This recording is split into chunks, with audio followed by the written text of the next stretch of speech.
आप सभी को राधे राधे। आज हम लोग फिजिक्स का टॉपिक वैद्युत एवं वैद्युत धारा से रेलवे में जितना भी सवाल पूछा गया है उसका क्वेश्चन नंबर 183 से करेंगे। इससे पहले हम लोग 182 तक कंप्लीट कर चुके हैं।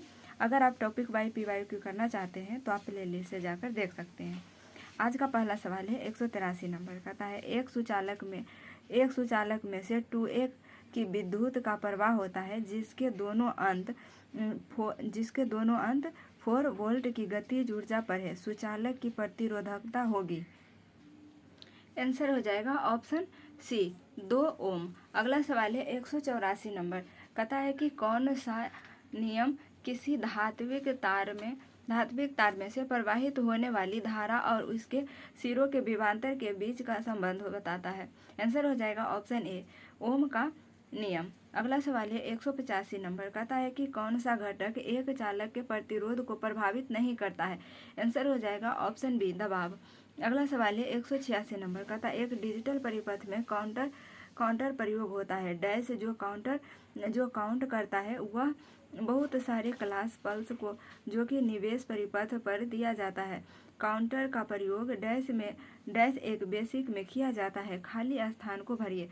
आंसर हो जाएगा ऑप्शन ए रजिस्टर फ्लिप फ्लॉप। अगला सवाल है 187 नंबर कहता है विद्युत विघटन निम्नलिखित में से किस पर आधारित है। आंसर हो जाएगा ऑप्शन सी विद्युत धारा के ऊष्मीय प्रभाव। आंसर हो जाएगा ऑप्शन सी। अगला सवाल है 188 नंबर कहता है कि उक्त प्रतीक का प्रतिनिधित्व करता है। आंसर हो जाएगा ऑप्शन बी 1 वोल्ट मीटर। अगला सवाल है 189 नंबर कहता है दो बल्बों में से एक दूसरे की तुलना में अधिक चमकता है। कौन से बल्ब का प्रतिरोध उच्च है। आंसर हो जाएगा ऑप्शन ए डिम्ब बल्ब। अगला सवाल है 190 नंबर कहता है नीचे दिए गए परिपथ में 6 ओम प्रतिरोध से प्रवाहित धारा क्या है। आंसर हो जाएगा ऑप्शन बी 0.55A। अगला सवाल है 191 नंबर कहता है पदार्थ के प्रतिरोध को प्रभावित करने वाला कारक है। आंसर हो जाएगा ऑप्शन ए में लिखा है तापमान भी पदार्थ के प्रतिरोध को प्रभावित करता है और पदार्थ की प्रकृति भी प्रभावित करता है। सुचालक की लंबाई और डी में है अनुप्रस्थ परिच्छेद का क्षेत्रफल। आंसर हो जाएगा option A B C D. ये चारों पदार्थ के प्रतिरोध को प्रभावित करता है। अगला सवाल है 192 नंबर कहता है एक आदर्श ट्रांसफार्मर में क्या होता है। आंसर हो जाएगा ऑप्शन क्या कर रहा है एक आदर्श ट्रांसफार्मर में क्या होता है। ऑप्शन ए में लिखा है कुंडलनों में प्रतिरोध नहीं होता। ऑप्शन बी में है कि क्रोड में किसी प्रकार की हानि नहीं होती। ऑप्शन सी में लिखा है कि क्रोड में अंत पारगम चुंबकीयशीलता होती है। और ऑप्शन डी में उपर्युक्त सभी। तो उपर्युक्त सभी हो जाएगा आंसर इसका। अगला सवाल है 193 नंबर कहता है ऊष्मा के जूल नियम के अनुसार सर्किट में उत्पन्न ऊष्मा कुछ कारकों पर निर्भर होती है। इनमें से कौन सा किसे आरोपित किया जा सकता है। आंसर हो जाएगा ऑप्शन बी धारा चालक का प्रतिरोध और उसमें धारा के प्रवाहित होने की समस्या अवधि। अगला सवाल है 194 नंबर कहता है विद्युत परिपथ में बैटरी का प्रयोग क्यों किया जाता है। आंसर हो जाएगा ऑप्शन सी विभवांतर उत्पन्न करने हेतु। अगला सवाल है 195 नंबर कहता है यदि किसी तार का व्यास को आधा कर दिया जाए तब तार में प्रवाहित धारा का मान कितना होगा। आंसर हो जाएगा ऑप्शन ए 1/4। अगला सवाल है 196 नंबर कहता है कौन सा विद्युत ऊर्जा के यांत्रिक ऊर्जा में परिवर्तित करने का उदाहरण है। आंसर हो जाएगा ऑप्शन ए विद्युत पंखा। अगला सवाल है 197 नंबर कहता है एक परिवार ने एक महीने में 320 इकाई ऊर्जा का उपभोग किया है। यह ऊर्जा जूल में कितनी होगी। आंसर हो जाएगा ऑप्शन ए 1152 × 10⁻16 जूल। अगला सवाल है 198 नंबर कहता है विद्युत धारा के मापन हेतु निम्न में से किस उपकरण का प्रयोग किया जाता है। आंसर हो जाएगा ऑप्शन बी एमीटर। अगला सवाल है 199 नंबर कहता है कौन सा परिपथ का एक क्रियाशील घटक है। आंसर हो जाएगा ऑप्शन ए ट्रांजिस्टर। अगला सवाल में कह रहा है कि कौन कौन सा नियम एक चालक यानी कंडक्टर को प्रभावित अंतर वर्तमान प्रभाव के संबंधों को बताता है? आंसर हो जाएगा ऑप्शन डी, ओम का नियम। ये यहाँ पर मिटा हुआ है, ठीक से नहीं दिख रहा है। क्वेश्चन नंबर अगला है 201 नंबर। कहता है कि 2 से अधिक प्रतिरोध, ये तो साफ मिटा हुआ है, दिख नहीं रहा है, तो इसलिए इसको छोड़ देते हैं। अगला सवाल है 103 नंबर, ये 203 नंबर। कहता है कौन सा ट्रांसफार्मर का मूल अवयव नहीं है? आंसर हो जाएगा ऑप्शन डी, परस्पर अविवाह। अगला सवाल है 223 नंबर। कहता है एसी परिपथ में आमतौर पर निम्नलिखित में से किसके कारण शक्ति हानि होती है? आंसर हो जाएगा ऑप्शन डी, केवल प्रतिरोध। अगला सवाल है 204 नंबर। कहता अगर कॉइल का प्रतिरोध 100 ओम है तो 220 वोल्ट स्रोत से इलेक्ट्रिक हीटर कॉइल कितनी धारा प्रवाहित होगी? तो ये आंसर हो जाएगा ऑप्शन बी, 2.2 ए। देखिए विद्युत धारा V बराबर क्या होता है? आई आर होता है। तो आई आर होता है, तो आई बराबर क्या हो जाएगा? आई आर या ये आई बराबर क्या हो जाएगा?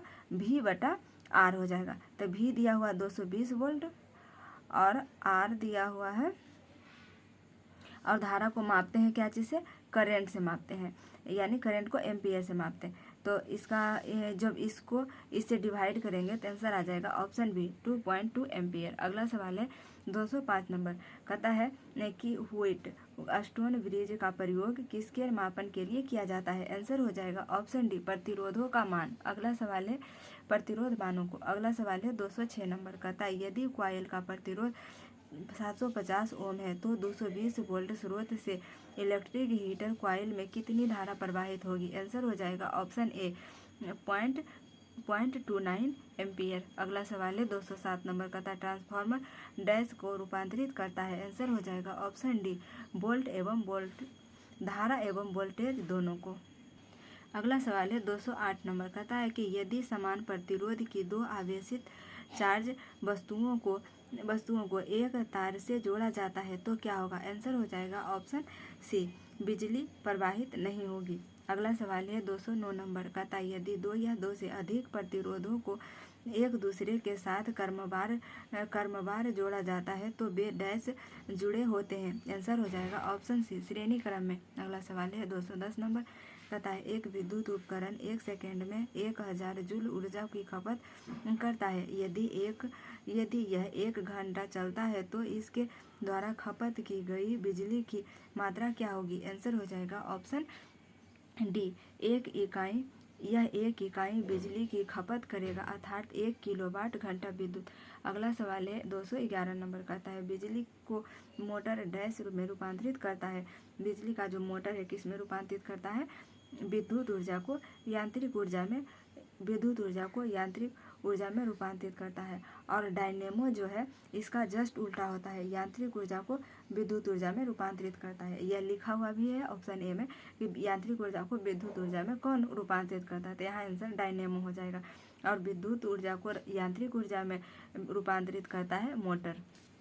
कौन करता है? मोटर। अगला सवाल है 212 नंबर। कहता है एक प्रतिरोध 4 ओम तार को बीच में 180 पर मोड़ा गया और उभय कटे आधे भाग को एक दूसरे से जोड़ दिया गया, उसका नया प्रतिरोध क्या होगा? आंसर हो जाएगा ऑप्शन ए, 1 ओम। अगला सवाल है 213 नंबर का था विद्युत प्रतिरोध मापा जाता है? आंसर हो जाएगा ऑप्शन सी, विद्युत प्रतिरोध को ओम से मापा जाता है। और वोल्ट और एम्पियर से किसको मापते हैं? विद्युत धारा को मापा जाता है। और कूलाम से किसको मापा जाता है? आप इसे कमेंट बॉक्स में बताइएगा। अगला सवाल है 214 नंबर। कहता है कि जब किसी धातु को गर्म किया जाता है तो इसका प्रतिरोध क्या होता है? आंसर हो जाएगा ऑप्शन बी, बढ़ जाता है। जब धातु को गर्म किया जाता है तो उसका प्रतिरोध बढ़ जाता है। अगला सवाल है 215 नंबर। कहता है कि निम्नलिखित में से कौन सा विद्युत का सबसे खराब चालक है? आंसर हो जाएगा ऑप्शन डी, कार्बन। अगला सवाल है 216 नंबर। कहता है कि प्रत्यावर्ती प्रमात्र के धनात्मक व ऋणात्मक मानों के संपर्क से सेट को क्या कहते हैं? आंसर हो जाएगा ऑप्शन डी, चक्र कहते हैं। अगला सवाल है 217 नंबर। कहता है चित्र अनुसार 1 और 2 चित्र दिया हुआ है।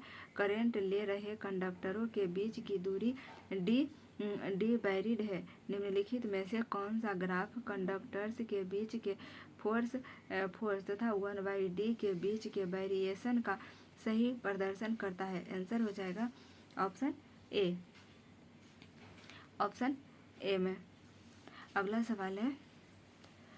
सवाल है 218 नंबर। कहता है किसी लचीले केबल के लिए सबसे उपयुक्त प्रतिरोधी विद्युत रोधी है? आंसर हो जाएगा ऑप्शन डी पॉलीविनाइल क्लोराइड। अगला सवाल है 219 नंबर का था विशिष्ट प्रतिरोध का एसआई मात्रक होता है? आंसर हो जाएगा ऑप्शन सी ओम मीटर। अगला सवाल है 220 नंबर का था यदि 100 वाट वाले 10 बल्ब प्रतिदिन 1 घंटा जलाते हैं तो प्रतिदिन विद्युत ऊर्जा के उपभोग का मान होगा? आंसर हो जाएगा ऑप्शन ए 1 यूनिट। अगला सवाल है 221 नंबर का था यदि विद्युत प्रवाह वोल्टेज 19 डिग्री से फेज से बाहर है तो पावर होगी? आंसर हो जाएगा ऑप्शन डी 0 हो जाएगी। अगला सवाल है 222 का विद्युत दर्शी का कार्य क्या है? आंसर हो जाएगा ऑप्शन ए विद्युत आवेश की उपस्थिति की पहचान करना। अगला सवाल है 223 नंबर का था कौन सा विद्युत रोधी नहीं है? आंसर हो जाएगा ऑप्शन सी चारकोल। अगला सवाल है 224 नंबर का था विद्युत तीव्रता का मात्रक है? आंसर हो जाएगा ऑप्शन ए न्यूटन प्रति कूलम्ब। अगला सवाल है 225 नंबर का था वह आपूर्ति जो कंडेंसर से होकर नहीं गुजर सकती है वह है? आंसर हो जाएगा ऑप्शन बी डीसी आपूर्ति। अगला सवाल है 226 नंबर का था 5 म्यू एफ के संधारित्र समांतर क्रम में जोड़े गए फिर इसके साथ एक 10 म्यू एफ को संधारित्र श्रृंखला में जोड़ा गया परिणाम स्वरूप संधारित्र होगी? आंसर हो जाएगा ऑप्शन सी 5 म्यू एफ। अगला सवाल है 227 नंबर कहता है कि विद्युत मात्रा की इकाई है? आंसर हो जाएगा एम्पियर। अगला सवाल है 228 नंबर कहता है किसी अम्ल का प्रयोग शीशा चालक बैटरी में किया जाता है? किस अम्ल का प्रयोग शीशा चालक बैटरी में किया जाता है? आंसर हो जाएगा ऑप्शन ए सल्फ्यूरिक अम्ल। अगला सवाल है 229 नंबर का था इनमें से कौन सा भिन्न है? आंसर हो जाएगा ऑप्शन सी कैलोरी। अगला सवाल है 230 नंबर का था सिल्वर ऑक्साइड सेल के विद्युत वाहक बल का मान क्या होता है? आंसर हो जाएगा ऑप्शन डी 1.5। अगला सवाल है 231 नंबर का था इलेक्ट्रॉन वोल्ट किसकी इकाई है? आंसर हो जाएगा ऑप्शन ए ऊर्जा की। अगला सवाल है 232 नंबर का था समांतर पट्टिका सैपिस्टर में पट्टिकाओं के बीच के क्षेत्र को पैरावैद्युत सिली से भरा जाता है। कैपेसिटर को एक सेल के साथ जोड़ा जाता है और सिली को बाहर निकाल लिया जाता है? आंसर हो जाएगा ऑप्शन डी कैपेसिटर के विभवांतर में वृद्धि हो जाती है। अगला सवाल है 223 नंबर का है पदार्थों में विद्युत के कौन से चालक होते हैं? आंसर हो जाएगा ऑप्शन डी एल्युमिनियम। अगला सवाल है 234 नंबर कहता है कितने इलेक्ट्रॉन मिलकर 1 माइक्रो एमीटर विद्युत धारा बनाते हैं? आंसर हो जाएगा ऑप्शन डी 6.25 × 10⁻12। अगला सवाल है 235 नंबर का प्रत्यावर्ती निर्गम को निम्न में से किस इकाई में अभिव्यक्त किया जाता है? आंसर हो जाएगा option B kilo volt ampere. अगला सवाल है 236 नंबर का नीचे दिए गए नियम को पढ़िए तथा उनके अनुसार पहचानिए किसी पदार्थ का द्रव्यमान जो एक इलेक्ट्रोलाइट से मुक्त हुआ है विलयन से गुजरने वाले आवेश के अनुक्रमानुपाती होता है? आंसर हो जाएगा ऑप्शन बी विद्युत संश्लेषण का फैराडे का प्रथम नियम। अगला सवाल है 237 नंबर कहता है कि एक कैपेसिटर को EMF तथा कपितय आंतरिक प्रतिरोध के एक सेल के साथ जोड़कर पूर्णतः आवेशित किया जाता है? आंसर हो जाएगा ऑप्शन सी। अगला सवाल है 238 नंबर का था किसी वस्तु में अतिचालक तब प्रकट होता है जब क्या होता है इसे निम्न ताप तक ठंडा किया जाता है? अगला सवाल है 239 नंबर का था शुष्क सेल में कार्बन की छड़ कार्य करती है? आंसर हो जाएगा ऑप्शन बी कैथोड का। अगला सवाल है 240 नंबर का था। परमाणु विद्युत आवेश होते हैं। आंसर हो जाएगा ऑप्शन डी उदासीन रूप से। अगला सवाल है 241 नंबर का था। दो प्रतिरोधक जब श्रेणी क्रम में संयोजित किए जाते हैं तो 50 ओम मान का प्रतिरोध प्रदान करते हैं। जब उन्हें समांतर क्रम में जोड़ते हैं तो 8 ओम का प्रतिरोध प्रदान करते हैं। आंसर हो जाएगा ऑप्शन बी 10 ओम तथा 40 ओम। अगला सवाल है 242 नंबर का था कि कौन सुमेलित है। ऑप्शन ए में लिखा हुआ है ओम का नियम। ओम का नियम किसे दर्शाता है? ओम का नियम का फॉर्मूला क्या होता है? V बराबर IR होता है। और ऑप्शन बी में लिखा हुआ है न्यूटन का नियम।